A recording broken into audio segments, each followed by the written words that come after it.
Hi friends, నేను మీ దేవిని. Please subscribe my channel. ఇప్పుడు ఒక కథ చెప్పుకుందాం. నాకే ఎందుకు ఇలా జరుగుతుంది?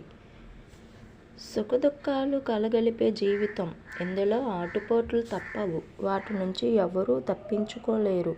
జీవితంలో భాగాలైన సిరి సంపదలు, భోగభాగ్యాలతో పాటు కష్టాలు, బాధలు సైతం ఏదో ఒక రూపంలో ఒకదాని వెంట ఒకటి వస్తూనే ఉంటాయి. ఎంతటి వారికైనా అవి తప్పవు.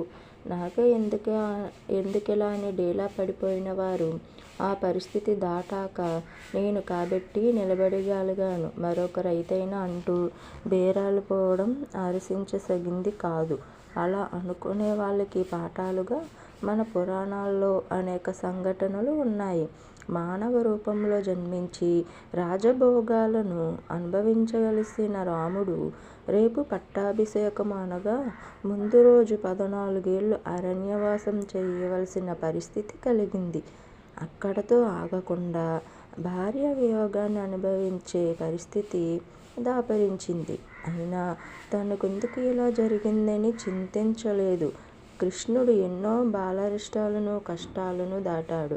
బ్రహ్మాండాన్ని భస్మపటలం చేయగల హలాహలాన్ని శివుడి కంఠంలో బంధించాడు.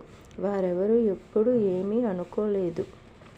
ఏకలవ్యుడు, కర్ణుడు, భీష్ముడు, శకుంతల, అహల్య, సావిత్రి, సుమతి, అనసూయ, నలుడు ఇలా పురాణాల్లో ఎన్నో పాత్రలు పాడారని కష్టాలు పడినా ఎవరూ ఏనాడు ఈ మాట అనుకోలేదు.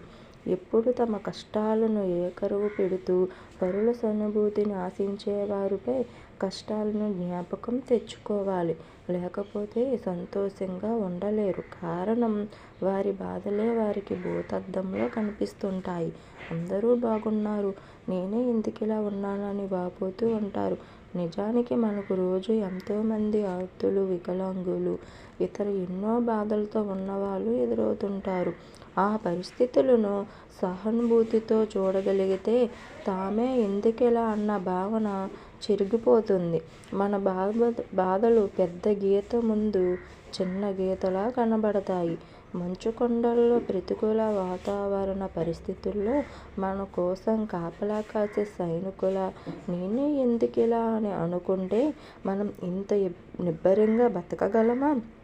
రాత్రనక పగలనక రోడ్లను, పరిసరాలను పరిశుభ్రం చేసే పారిశుద్ధ్య కార్మికులు తామే ఎందుకు చేయాలనుకుంటే మన చుట్టుపక్కల పారిశుద్ధ్య పరిస్థితి ఏమవుతుంది? నిజానికి భగవంతుడు అందరికీ అన్నీ ఇచ్చాడు. ఆ ఇవ్వడంలో మనకొకటి తక్కువ కావచ్చు. దానితో పాటు ఎక్కువ ఇచ్చినది ఏదో ఒకటి ఉంటుంది. దాన్ని వెతుక్కొని సంతోషించకుండా కష్టాన్ని, బాధను మాత్రమే చూసుకుంటే ఎందుకిలా అనుకోవడం సరికాదు. దాన్ని విడిచి సానుకూల ఆలోచనతో ముందుకు సాగితే అదే నిజమైన జీవన సాఫల్యం.